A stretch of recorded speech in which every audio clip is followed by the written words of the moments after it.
Alhamdulillahirabbil alamin. Wassalatu wassalamu ala asyrafil anbiya'i wal mursalin. Nabiyyina Muhammad wa ala alihi wa ashabihi wa man tabi'ahum bi ihsanin ila yaumiddin. Amma ba'd. Ayyuhal ikhwah wa ayyatuhal akhwat, kaum muslimin dan kaum muslimat yang dirahmati oleh Allah Subhanahu wa taala. Kita lanjutkan kajian kita dalam mengkaji kitab Al-Aqidah At-Tahawiyah. Baik. Kita kembali kepada kajian kita Al-Aqidah At-Tahawiyah. Kita sampai kemarin pada pembahasan tentang masalah kenabian. Dan sekarang kita sampai pada ucapan Al-Imam At-Tahawi rahimahullah, wa innahu khatamul anbiya, khatamul anbiya'i, dan bahwasanya Nabi Muhammad sallallahu alaihi wasallam adalah penutup para nabi, wa imamul atqiya'i, dan imam, panutan, al-atqiya'i, orang-orang yang bertakwa, al-atqiya'i, orang-orang yang bertakwa, wa sayyidul mursalina, dan penghulu para utusan, tuannya para utusan. Taib. Di sini Al-Imam At-Tahawi rahimahullahu taala ingin menjelaskan kepada kita tentang keutamaan-keutamaan Nabi kita Muhammad sallallahu alaihi wasallam, kelebihan-kelebihannya, keistimewaan-keistimewaan Nabi Muhammad sallallahu alaihi wasallam. Yang pertama adalah bahwasanya Nabi Muhammad adalah khatamul anbiya, penutup para nabi, sehingga tidak ada nabi setelah Nabi Muhammad sallallahu alaihi wasallam. Tentang hal ini Allah Subhanahu wa taala berfirman dalam surat Al-Ahzab ayat 40. Ma kana Muhammadun aba ahadim mir rijalikum walakin Rasulullah wa khataman nabiyyin. Bukanlah Muhammad itu bapak salah seorang di antara lelaki di antara kalian. Akan tetapi Muhammad adalah Rasulullah, utusan Allah Subhanahu wa taala, dan wa khataman nabiyyin, penutup para nabi. Dan dalil-dalil tentang masalah ini banyak sekali yang menunjukkan bahwasanya Nabi adalah penutup para nabi. Ya, di antaranya kemarin sudah kita sampaikan bahwa salah satu nama Nabi Muhammad adalah Al-Aqib. Apa Al-Aqib? Alladzi la nabiyya ba'di, yang tidak ada nabi setelah saya. Dan juga Nabi Muhammad sallallahu alaihi wasallam mengatakan dalam hadis Sauban, innahu sayakunu fi ummati kadzabuna salasun kulluhum yaz'umu annahu nabi wa ana khatamun nabiyyin la nabiyya ba'di. Ya, akan ada pada umatku ini pendusta 30 orang. Ini pentolannya. Ya, gembong-gembongnya. Tokoh-tokoh yang memiliki pengikut banyak. Karena pengikut orang yang mengaku nabi jumlahnya tentu lebih banyak daripada 30 ya. Jadi 30 di sini maksudnya adalah mereka-mereka yang memiliki apa? Pengikut yang banyak, seperti Musailamah al-Kadzdzab misalkan, ya. Dan termasuk di antara kadzdzab atau dajjal yang disebutkan oleh Nabi adalah Mirza Ghulam Ahmad al-Qadiani, ya, yang memiliki pengikut begitu banyak yang dikenal dengan Ahmadiyah, ya. Ini juga termasuk kategori dalam 30, ya, pendusta yang disabdakan oleh Nabi sallallahu alaihi wasallam, yang kata Nabi, kulluhum yaz'umu annahu nabi. Semuanya mengaku nabi. Padahal wa ana khatamun nabiyyin la nabiyya ba'di. Padahal saya adalah penutup para nabi, tidak ada nabi setelah saya. Dan ini ma'asyiral muslimin wal muslimat, ayyuhal ikhwa wa ayyatul akhwat, akidah yang harus kita imani, yang harus kita yakini. Dan ini adalah termasuk perkara yang dimaklumi dalam agama Islam. Tidak ada hal yang samar di dalamnya. Tidak ada yang syubhat di dalamnya. Ya, bahkan ini adalah masalah yang sangat jelas, sejelas matahari di siang bolong. Barang siapa yang meragukan bahwasanya Nabi Muhammad adalah penutup para nabi, maka dia adalah kafir murtad dari agama Islam. Ya, barang siapa yang mengaku ada nabi setelah Nabi Muhammad, ya, atau membenarkan adanya nabi setelah Nabi Muhammad SAW, maka dia adalah kafir dengan kesepakatan para ulama. Oleh karenanya, termasuk konsekuensi, ya, syahadat kita bahwasanya Nabi Muhammad adalah utusan Allah, meyakini bahwasanya Nabi Muhammad adalah penutup para nabi, tidak ada nabi setelahnya. Baik, pada poin ini ada beberapa permasalahan yang perlu saya sampaikan. Masalah yang pertama, dalam firman Allah Subhanahu wa taala, "Walakin Rasulullah wa khataman nabiyyin," tetapi Nabi Muhammad itu adalah utusan Allah dan khatamun nabiyyin. Khatam itu memiliki beberapa arti. Makna yang pertama, khatam memiliki dua bacaan, Memiliki dua bacaan. Bacaan yang pertama adalah dengan mengkasrah ta, wa khatim an-nabiyyin. Wa khatim an-nabiyyin. Yang artinya bahwasanya Nabi Muhammad adalah akhir para nabi. Dan ini adalah makna yang paten, yang tidak boleh dihilangkan. Karena ini adalah makna yang telah disepakati oleh para ulama, didukung oleh dalil-dalil yang sangat banyak sekali. Bacaan yang kedua adalah khatam. Khatam dengan menfathah ta. Khataman nabiyyin. Yang artinya adalah stempel. Khatam itu artinya apa? Stempel. Ya, tahu stempel? Ya, kalau bikin surat biasanya ada stempelnya. Tape. Dan makna ini pun sahih. Makna yang kedua, bahwasanya khatam maknanya adalah stempel juga benar. Ya, qiraahnya benar dan maknanya pun benar. Dan ini tidak bertentangan dengan makna yang pertama. Kenapa? Karena stempel ditaruh di mana? Di depan apa di akhir biasanya? Kalau orang ngirim surat, stempelnya di mana? Di akhir kan? Jadi, makna yang kedua pun tidak bertentangan dengan makna yang pertama. Yang mengatakan bahwasanya khatam adalah memiliki makna penutup atau stempel. Karena stempel biasanya di akhir, sehingga tidak bertentangan. Taib. Ada penafsiran sebagian para ulama yang mengatakan khatam adalah cincin. Dan ini akan antum dapati dalam kitab-kitab tafsir. Sebagian para ulama menafsirkan khatam adalah zain, keindahan, cincin. Jadi Nabi Muhammad adalah perhiasan para nabi.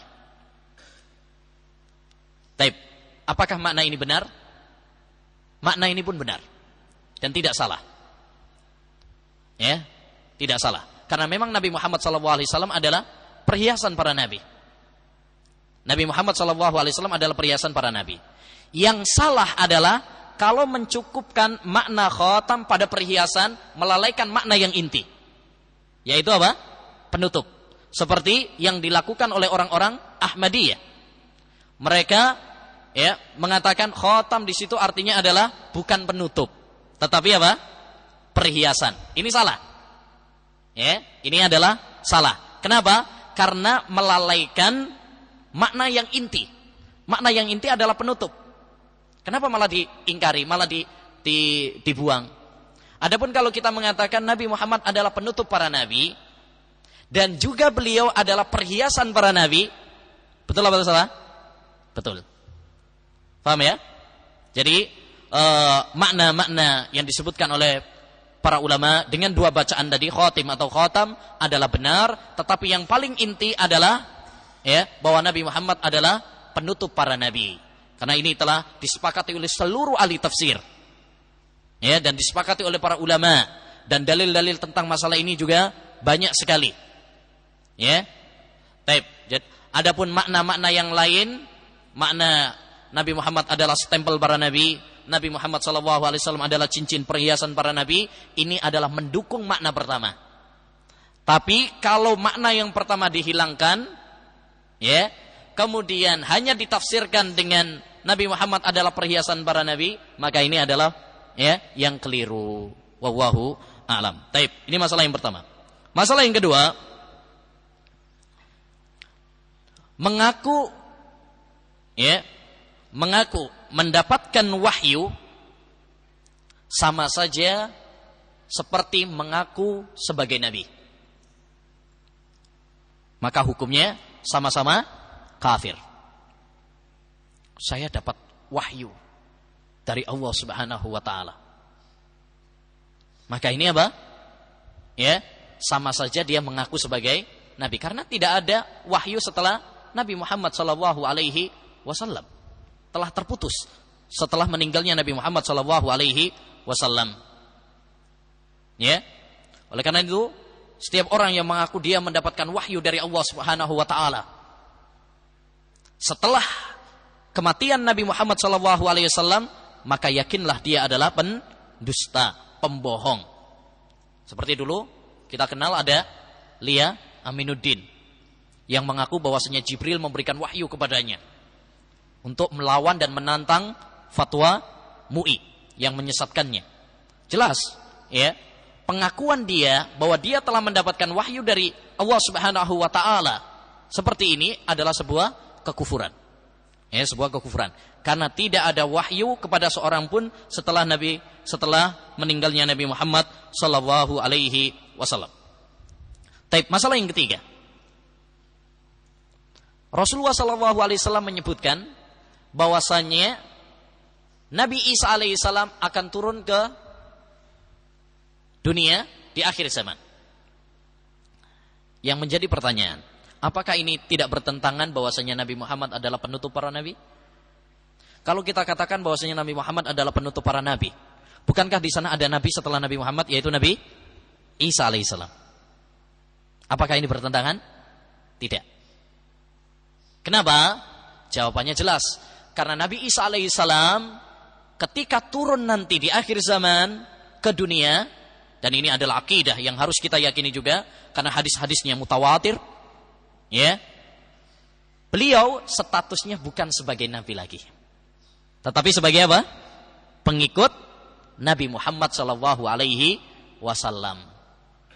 Oleh karenanya disebutkan dalam hadis bahwasanya ketika Isa alaihissalam turun, ya, kata Nabi sallallahu alaihi wasallam, yanzilu Isa ibnu Maryam wa imamukum minkum. Imam salat kalian dan pemimpin kalian adalah dari kalian. Bukan Isa alaihissalam, tapi apa? Kalian, yang disebut dengan Imam Mahdi. Oleh karenanya ketika Isa alaihissalam bermakmum, ya, maka, ya, Isa alaihissalam memajukan siapa? Imam Mahdi yang mengimami salat. Dan Nabi Isa alaihissalam mengikuti syariat Nabi Muhammad SAW. Ya, bukan mengikuti syariat beliau, tapi mengikuti syariat Nabi Muhammad SAW. Jadi, ya, keyakinan kita bahwasanya Nabi Muhammad adalah penutup para nabi tidak bertentangan dengan bahwasanya Nabi Isa alaihissalam akan turun ke langit dunia. Akan turun ke dunia di akhir zaman. Kenapa?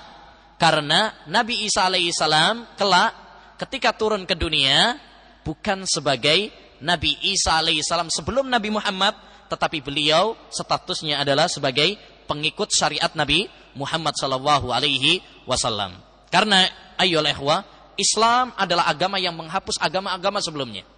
Setelah datangnya Nabi Muhammad sallallahu alaihi wasallam, tidak ada agama yang diridhai oleh Allah Subhanahu wa taala kecuali syariat yang dibawa oleh Nabi Muhammad. Oleh karenanya, siapapun orangnya, baik Yahudi ataupun Nasrani atau Majusi atau siapapun dia, ya, apabila dia telah mendengar ajaran yang dibawa oleh Nabi Muhammad kemudian tidak beriman dengan apa yang dibawa oleh Nabi Muhammad, maka dia termasuk penduduk neraka. Rasulullah sallallahu alaihi wasallam bersabda dalam hadis Abu Hurairah yang diriwayatkan oleh Imam Al-Bukhari dan Muslim, la yasma'u bi ahadun min hadhil ummah yahudiyyun aw nasraniyyun, ya, summa la yu'minu bima ji'tu bihi illa kana min ashabin nar. Tidak ada seorang pun yang mendengar tentang aku, tentang ajaranku, lalu dia tidak beriman dengan apa yang saya bawa, kecuali dia termasuk penduduk neraka. Taib. Keistimewaan yang kedua yang disebutkan oleh Imam At-Tahawi adalah bahwasanya Nabi Muhammad adalah Imamul Atqiya. Ya, Imamul Atqiya. Bahwasanya Nabi Muhammad adalah imam. Apa imam? Panutan. Ya. Panutan. Makanya imam sholat itu panutan kita. Dia ruku, kita ikut ruku. Karena dia panutan kita. Innama ju'ilal imam liyu'tamma bihi. Imam itu dijadikan untuk diikuti. Ya, karena dia adalah panutan kita. Nah, demikian juga Nabi Muhammad SAW, beliau adalah imam, ya, para atqiya. Al-atqiya jamak dari taqi, yang maknanya adalah, ya, orang yang bertakwa. Ya, maka semua orang-orang yang bertakwa, baik dari kalangan Nabi ataupun orang-orang soleh, maka imamnya secara mutlak adalah siapa? Nabi kita Muhammad sallallahu alaihi wasallam. Baik. Adapun, ya, manusia, ya, boleh dia berdoa kepada Allah Subhanahu wa taala untuk menjadi imam, ya, bagi orang-orang yang bertakwa, sebagaimana dalam hadis, dalam ayat, waj'alna lil muttaqina imama, ya, jadikanlah saya bagi orang-orang yang bertakwa sebagai imam, ya, yakni panutan. Tapi yang secara mutlak seluruh manusia yang bertakwa, imamnya adalah Nabi Muhammad SAW. Adapun kita, ya, maka terbatas, ya, maka terbatas. Tidak seperti Nabi Muhammad SAW, di mana beliau adalah, ya, panutan atau imam secara mutlak. Taib. Dan ini, ayyuhal ikhwah, membatalkan keyakinan orang-orang sufi atau yang lainnya yang mengatakan bahwasanya, ya, di antara orang-orang yang bertakwa itu adalah orang yang bisa keluar dari syariat Nabi Muhammad. Seperti halnya Nabi Khidir keluar dari syariat Nabi Musa alaihissalam. Ya, jadi ada sebagian orang-orang sufi yang berkeyakinan orang yang bertakwa itu adalah orang yang sudah gak ikut syariat Nabi Muhammad. Itu baru orang yang bertakwa. Tentu ini adalah termasuk apa? Ya, penyimpangan. Ini termasuk kesesatan. Siapapun orang yang bertakwa, maka dia harus mengikuti Nabi Muhammad.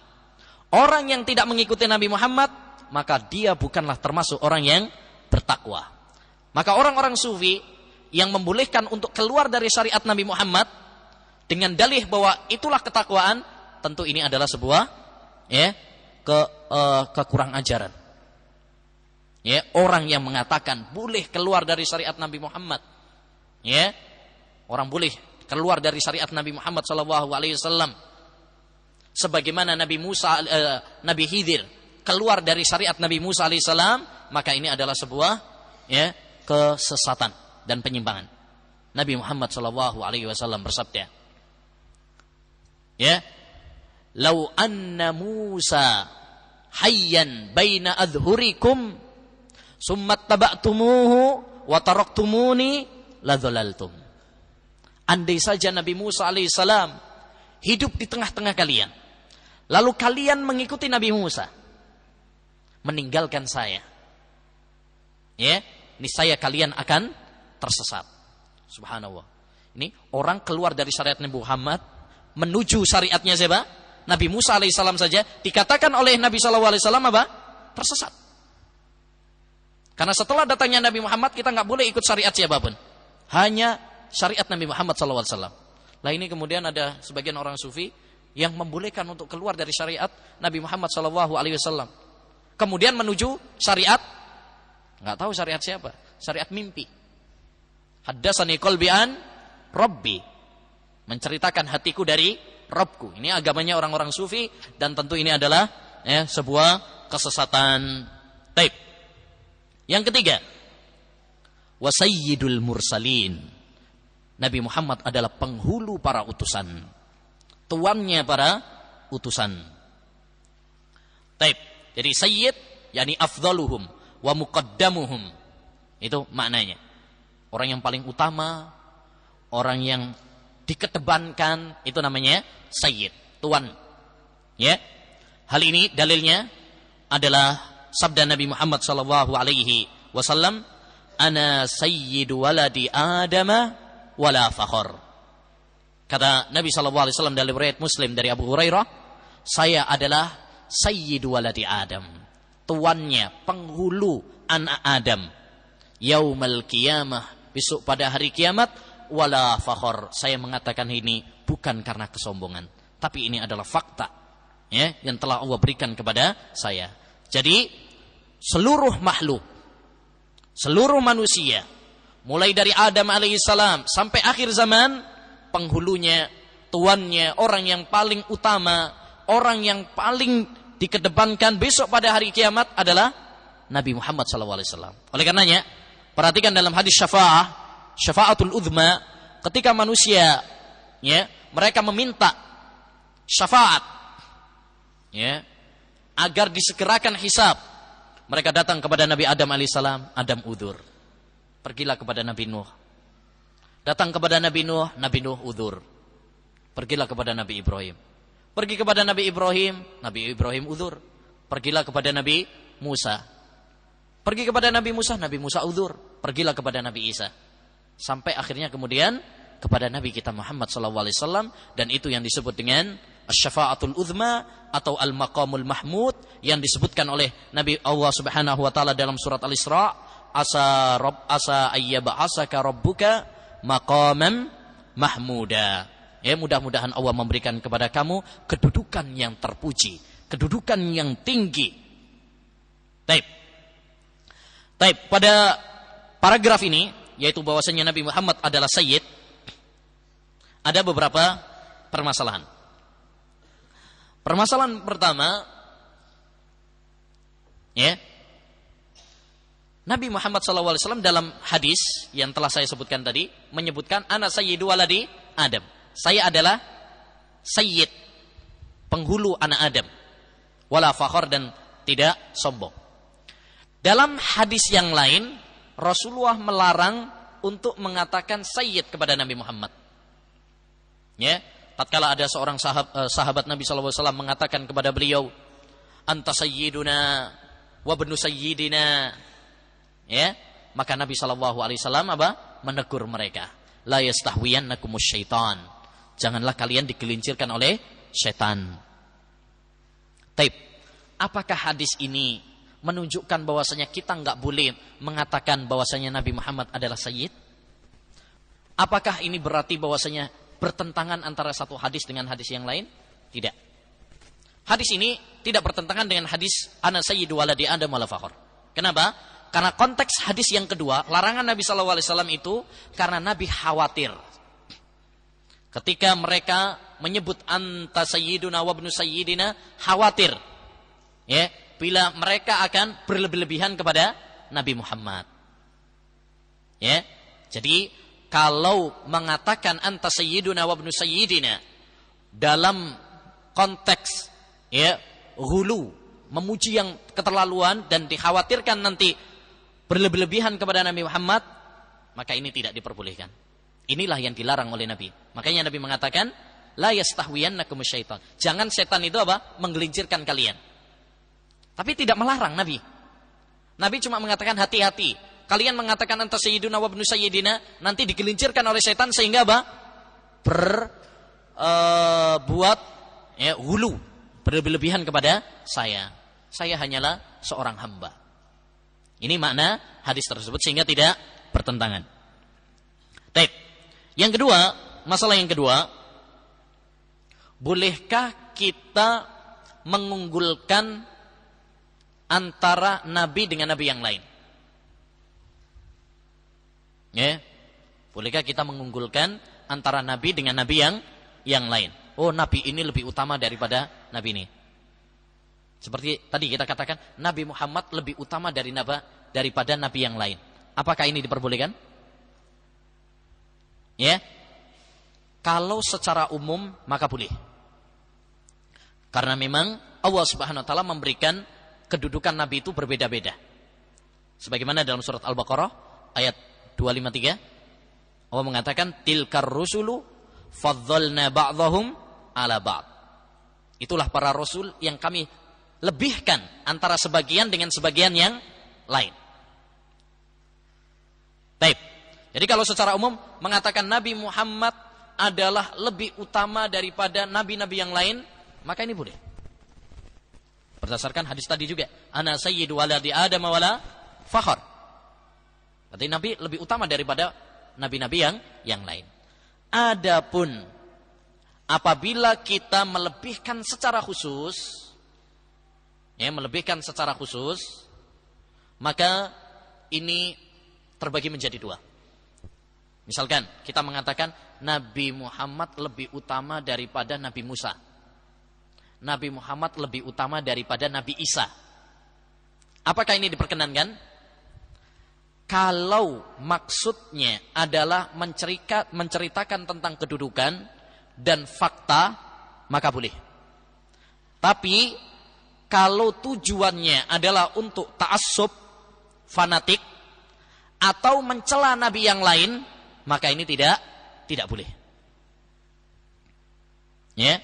Oleh karenanya Nabi Muhammad SAW pernah mengatakan, la tukhayyiruni ala Musa. Janganlah kalian melebihkan saya, mengunggulkan saya daripada Nabi Musa alaihissalam. Taib. Hadis ini perlu difahami, bukan berarti kemudian bertentangan dengan perkataan penulis tadi, ana sayyidu waladi Adam, bahwasanya Nabi Muhammad adalah orang yang paling utama. Kalau begitu kan benar, Nabi Muhammad lebih utama daripada Nabi Musa. Ya benar, secara fakta demikian. Adapun hadis ini, ya, kenapa Nabi melarang mengunggulkan kepada Nabi Musa? Kisahnya adalah karena ya, ada seorang Muslim yang tengkar sama orang Yahudi. Gara-gara ya, Yahudi mengatakan Nabi Musa lebih utama daripada Muhammad. Yang Muslim gak terima, ditampar orang Yahudinya. Ya, kamu mengatakan seperti ini padahal Nabi saya, Nabi Muhammad masih hidup. Akhirnya kemudian Nabi Muhammad mengatakan, la tukhayyiruni ala Musa. Jangan kalian melebihkan saya daripada Nabi Musa. Kalau tujuannya adalah ta'assub, kalau tujuannya adalah fanatik. Karena semua nabi itu adalah apa? Utama. Nabi Musa kita muliakan, kita cintai. Dan dia termasuk para nabi yang dekat dengan Allah Subhanahu wa taala. Allah berfirman, la nufarriqu baina ahadim mir rusuli. Kita tidak membedakan antara satu nabi dengan nabi yang lain. Ya, jadi enggak boleh tatkala kita mengatakan Nabi Muhammad lebih utama daripada Musa untuk fanatik atau untuk mencela Nabi Musa, ini enggak boleh. Karena semua para nabi itu adalah apa? Mulia di sisi Allah Subhanahu wa taala. Baik.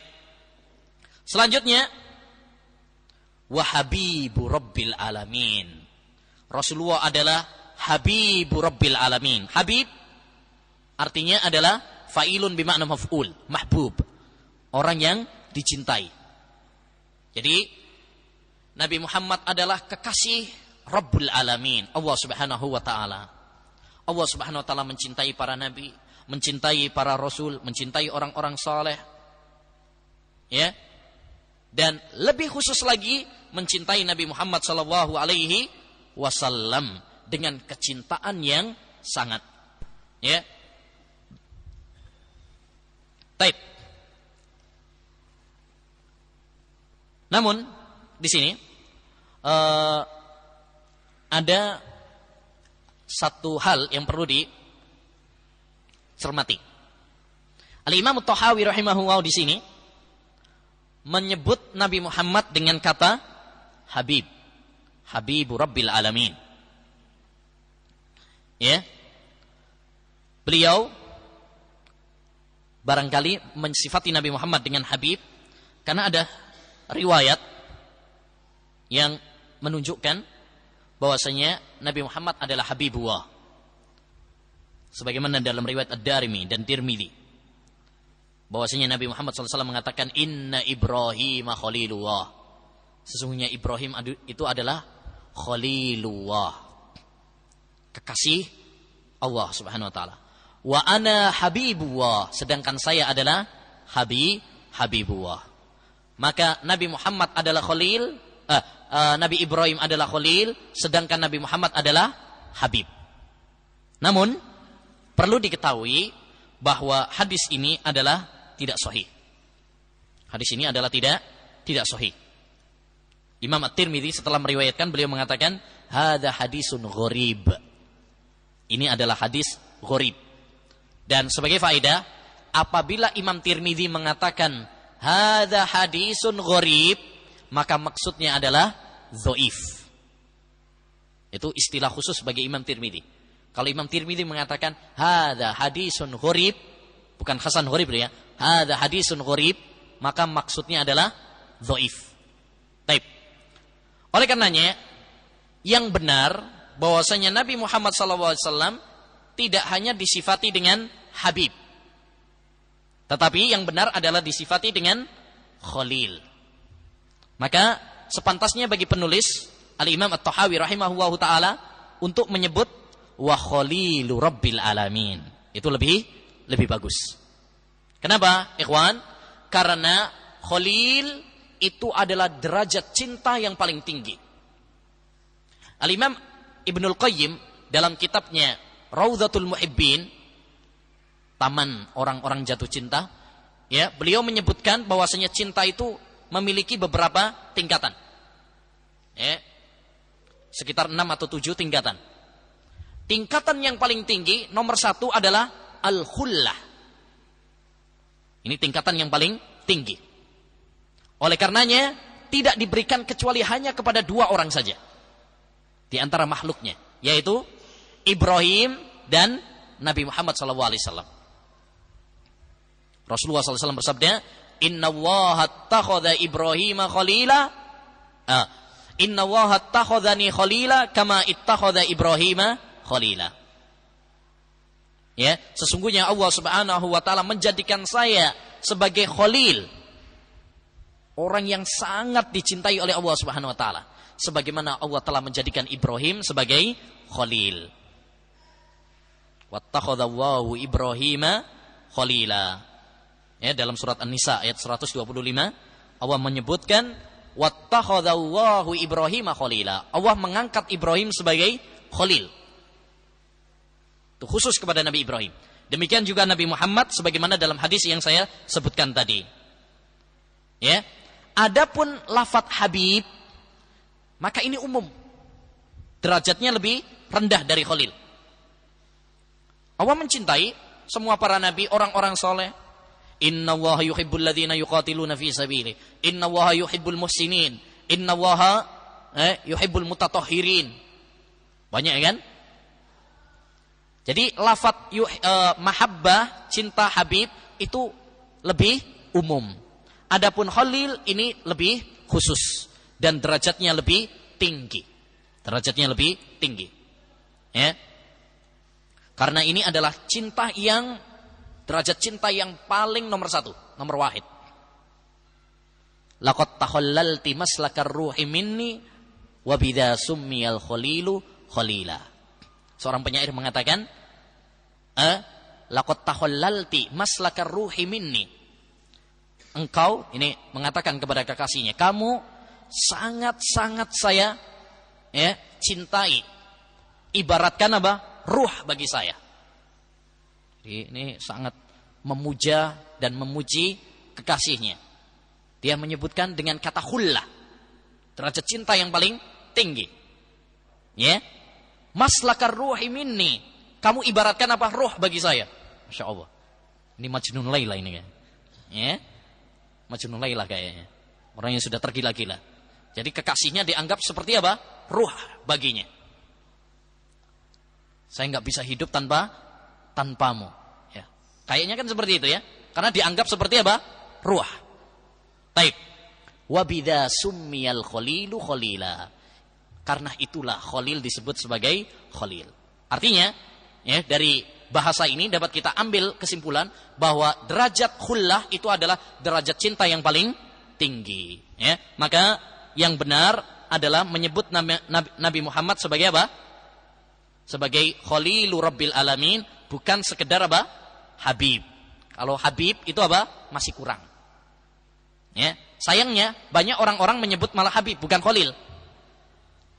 Ya, dalam sholawat Badriyah misalkan, sholatu wa salamu ala Yasin Habibillah, bukan Khalilillah. Maka ini kurang. Yang benar adalah apa? Khalil. Tapi kita bukan membenarkan sholawatnya ya, enggak. Maksudnya gelarnya untuk menggelari Nabi Muhammad SAW seharusnya bukan Habibillah, tapi apa? Khalilillah. Baik. Yang pertama karena lafaz Khalil itu yang ada dalilnya. Inna Allaha takhadhani khalila kama takhadha Ibrahima khalila. Kalau Habib malah enggak ada dalilnya. Yang kedua karena derajat Khalil itu lebih tinggi daripada derajat Habib. Ya, karena Khalil itu adalah derajat cinta yang paling nomor 1. Baik. Selanjutnya, wa kullu da'wan nubuwati ba'dahu faghayyun wa hawa. Setiap pengakuan kenabian setelahnya, yaitu setelah Nabi Muhammad SAW, faghayyun wa hawa, maka itu adalah ghay. Ghay itu adalah kesesatan. Wa hawa, dan hanya mengikuti hawa nafsu. Taib, Al-Imam Tahawi di sini ingin membatalkan dan ingin membantah akidah yang masih bercokol pada sebagian kalangan yang mengatakan bahwasanya ada nabi setelah Nabi Muhammad SAW. Sehingga mungkin saja orang atau boleh-boleh saja orang mengaku nabi setelah Nabi Muhammad. Dan ini yang paling banyak dikampanyekan oleh orang-orang Ahmadiyah, Al-Qadianiyah dalam istilah yang lain. Ya. Nisbah kepada Mirza Ghulam Ahmad, seorang zindik, kadzab, dajjal, ya, di India. Ya, di India. Yang meninggal setelah mubahalah dengan salah seorang ahlul hadis, Sana'ullah, ya, al-muhaddis, Asy-Syaikh Sana'ullah, seorang dari India, ya, melakukan mubahalah. Mubahalah itu doa melaknat. Siapa yang dusta maka dia akan segera mati. Ya. Dan setelah mubahalah itu Mirza Ghulam Ahmad, sebagaimana dikabarkan oleh media-media India, langsung jatuh sakit. Enggak lama daripada itu langsung apa? Sakit. Bahkan sakitnya parah. Kolera, muntah, sering mengeluarkan kotoran. Bahkan naudzubillah, ya, matinya di WC dalam keadaan mengeluarkan kotoran di mulutnya. Itu adalah balasan bagi orang-orang yang pendusta. Balasan bagi orang-orang yang pembohong. Kenapa ikhwan? Karena orang yang mengaku setelah Nabi Muhammad SAW berarti dia adalah pembohong nomor besar. Dia adalah pendusta nomor besar. Wa man adzlamu mimman iftara 'ala Allah. Adakah orang yang zalim daripada orang yang berdusta kepada Allah Subhanahu wa taala? Oleh karenanya para ulama bersepakat bahwasanya setiap orang yang mengaku nabi setelah Nabi Muhammad maka dia apa? Kafir, murtad dari agama Islam. Kenapa? Karena orang yang mengaku nabi setelah Nabi Muhammad maka dia memiliki beberapa pelanggaran. Pertama, dia telah berdusta kepada Allah. Sebagaimana dalam ayat tadi, surat Al-An'am ayat 93. Wa man adzlamu mimman iftara 'ala Allahi kadziba. Adakah orang yang lebih zalim daripada orang yang berbuat dusta kepada Allah? Yang kedua, dia telah mendustakan Al-Qur'an. Karena Al-Qur'an telah menegaskan bahwasanya Nabi Muhammad adalah penutup para nabi. Maka Muhammadun aba ahadi mir rijalikum walakin Rasulullah wa khataman nabiyyin. Yang ketiga, mendustakan hadis-hadis yang mutawatir yang menegaskan bahwasanya Nabi Muhammad adalah penutup para nabi. La nabiyya ba'di. Tidak ada nabi setelah saya. Bahkan Nabi Muhammad memperumpamakan, perumpamaan saya dengan para nabi adalah seperti sebuah istana yang sangat indah bangunannya, tapi ada satu bata yang belum diletakkan. Masih kurang. Orang-orang yang lewat, mereka akan mengatakan, Masya Allah, Subhanallah, indahnya istana ini. Hanya saja masih ada lubang, sebuah bata yang sayang, masih ada yang kurang, ini aja. Yang lainnya sudah pas, indah. Kata Nabi, sayalah bata itu. Ya, dengan saya, maka apa? Sudah sempurna bangunan tersebut. Tidak perlu tambahan lagi. Nah, yang ketiga, ya, mendustakan kesepakatan para ulama. Para ulama telah sepakat. Orang yang mengaku Nabi setelah Nabi Muhammad, maka dia pendusta. Bahkan, tatkala Musailamah al-Kadzdzab, ya, mengaku Nabi, maka para sahabat sepakat untuk memeranginya. Ya, sepakat untuk memeranginya. Yang kelima, termasuk pelanggaran orang yang mengaku Nabi setelah Nabi Muhammad adalah dia telah mendustakan kesempurnaan agama Islam. Yang telah Allah tegaskan, al-yauma akmaltu lakum dinakum. Kalau masih ada Nabi setelah Nabi Muhammad, berarti masih ada wahyu. Berarti agama Islam belum sempurna. Dan ini adalah termasuk pendustaan kepada firman Allah tadi. Baik, selanjutnya wa huwal mab'usu ila amatil jinni wa kafatil wara. Dan Nabi Muhammad sallallahu alaihi wasallam, ya, dia diutus kepada seluruh jin dan seluruh manusia. Nah, ini adalah sebuah keyakinan yang harus kita yakini. Sebagaimana Allah berfirman dalam surat Al-A'raf ayat 158. Qul ya ayyuhan nas inni rasulullahi ilaikum jami'a.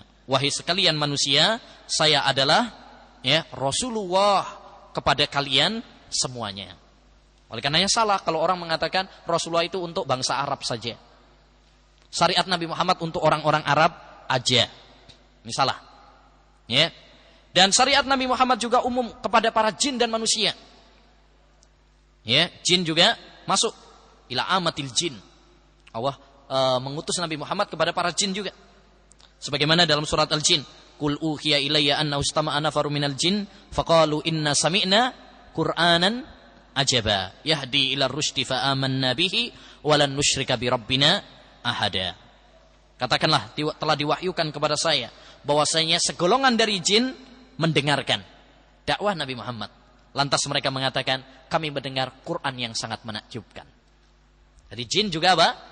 Ya, mendapatkan dakwah dari Nabi Muhammad sallallahu alaihi wasallam. Oleh karenanya, ayo al-akhwah, kita pun bisa berdakwah. Sekalipun kepada jin, kita wajib berdakwah.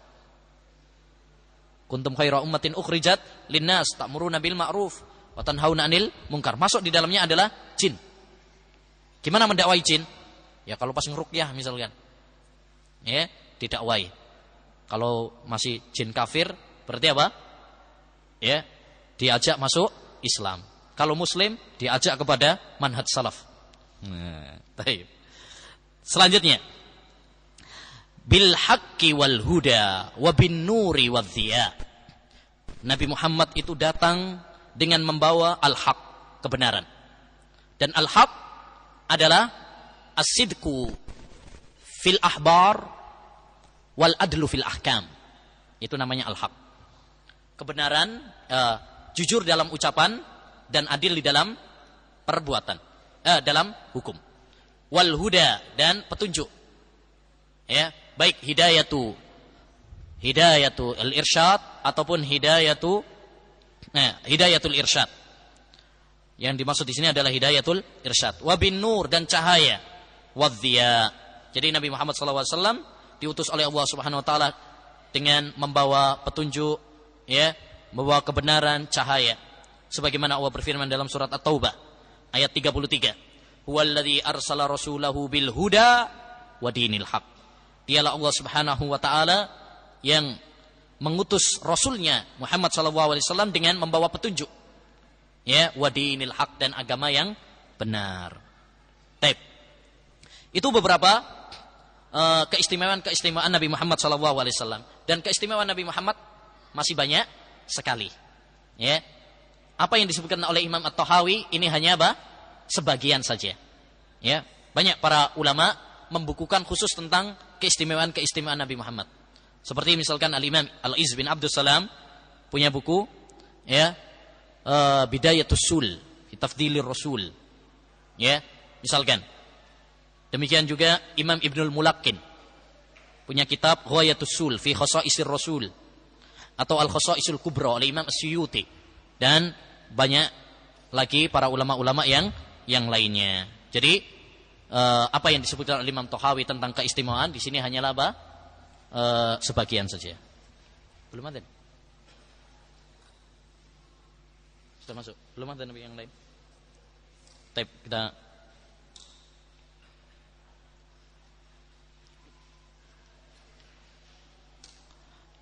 Baik.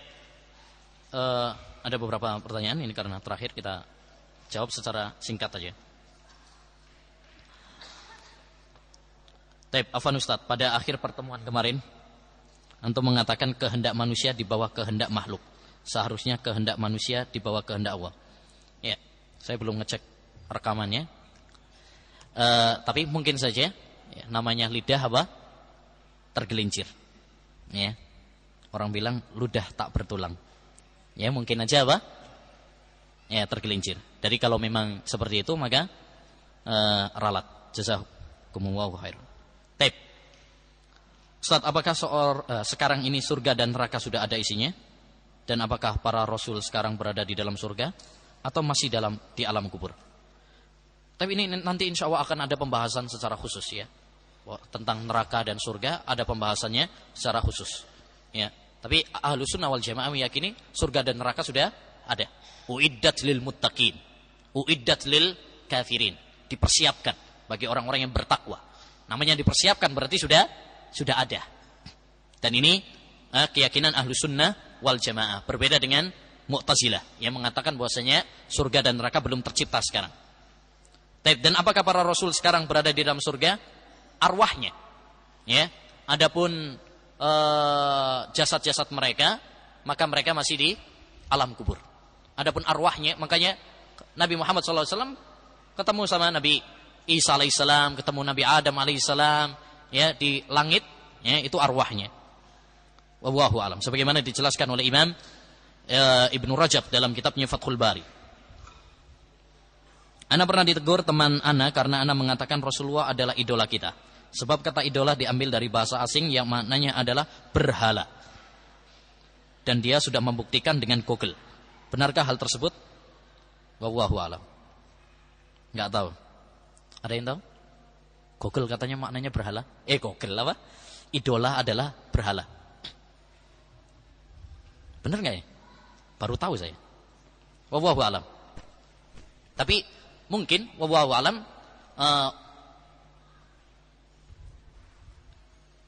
tidak bisa disalahkan secara mutlak karena orang tatkala mengatakan Rasulullah adalah idola kita, maksudnya adalah panutan kita dalam bahasa Indonesia kita. Ya, masa Rasulullah berhala kita? Ya, suatu makna itu dikembalikan kepada uruf orang yang mengatakannya. Dan uruf orang tatkala mengatakan Rasulullah idola kita, maksudnya adalah apa? Teladan kita, panutan kita. Ya, enggak ada yang mengatakan Rasulullah adalah berhala kita. Wallahu alam. Tapi maknanya apakah berhala atau tidak? Wallahu alam. Saya enggak tahu. Apa hukumnya apabila ada seorang untuk meyakinkan perkataannya dengan mengatakan swear kesambar geledek. Berisyarat dengan dua jari tangannya, jari telunjuk dan jari tengah sambil mengangkat tangannya. Perlu diketahui bahwa ini diungkapkan sebagai kata sumpah. Sumpah ada lafadznya sendiri. Waw atau bil waw ba ta. Wallahi billahi tawahi. Swear kesambar geledek ini doa. Dan ini doa yang enggak bagus. Jadi enggak boleh. Ya, hendaknya dihindari kata-kata seperti ini. Ntar kesambar geledek beneran gimana? Ya kan? Lagi musim hujan lagi. Tapi Ustaz, apakah penduduk surga sekarang setelah dimasukkan ke dalamnya ada yang dikeluarkan lagi? Kemudian bagaimana tafsir dengan firman Allah Subhanahu wa taala, wa ammal ladzina su'idu fa fil jannati khalidina fiha ma damatis samawati wal ard illa ma syaa rabbuk. Enggak, orang kalau sudah masuk surga enggak bisa keluar lagi. Kalau ke neraka keluar iya. Ya, tapi kalau dari surga keluar lagi enggak ada. Adapun firman Allah Subhanahu wa taala illa ma syaa rabbuk, kecuali Allah Subhanahu wa taala berkehendak, ini bukan berarti kemudian mengeluarkan atau bahwasanya artinya surga dan neraka fana, tidak. Insya Allah nanti akan ada pembahasan khusus. Ya, makna di sini bahwasanya segala sesuatu itu pasti dengan masyiah Allah Subhanahu wa taala. Perhatikan firman Allah Subhanahu wa taala, misalkan la tadkhulunnal masjidal harama. Insyaallah aminina muhalliqin. Ya, laqad sadaqallahu rasulahu ru'ya bil haqq la tadkhulunnal masjidal harama insyaallah.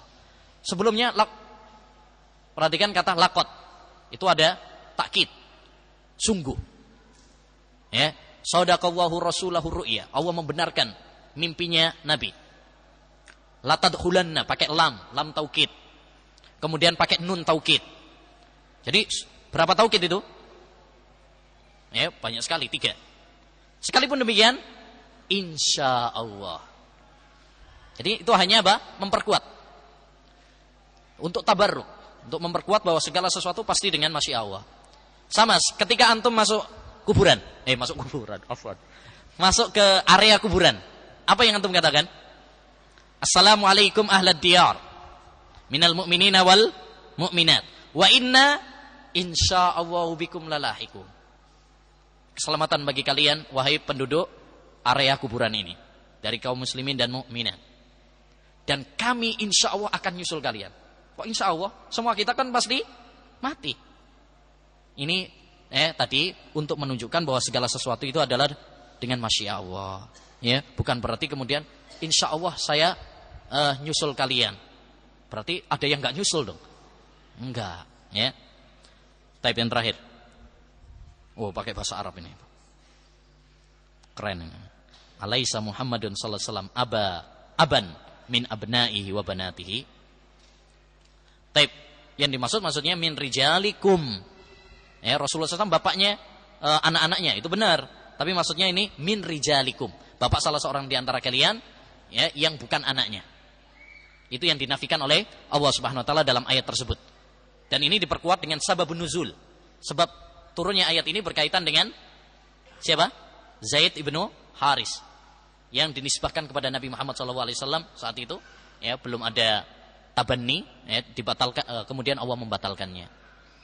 Ya, jadi maksudnya di sini maka Muhammadun aba ahadim mir rijalikum maksudnya adalah salah seorang di antara kalian yang bukan anaknya Nabi Muhammad. Ya, yaitu Zaid bin Harisah. Larangan untuk menisbahkan Zaid kepada Muhammad. Zaid, karena dulu Zaid itu dinisbahkan kepada Nabi Muhammad. Zaid ibnu Muhammad. Dan itu yang dilarang oleh Allah Subhanahu wa taala. Taib. Subhanakallahumma wa bihamdika asyhadu an la ilaha illa anta astaghfiruka wa atubu ilaik. Assalamualaikum warahmatullahi wabarakatuh.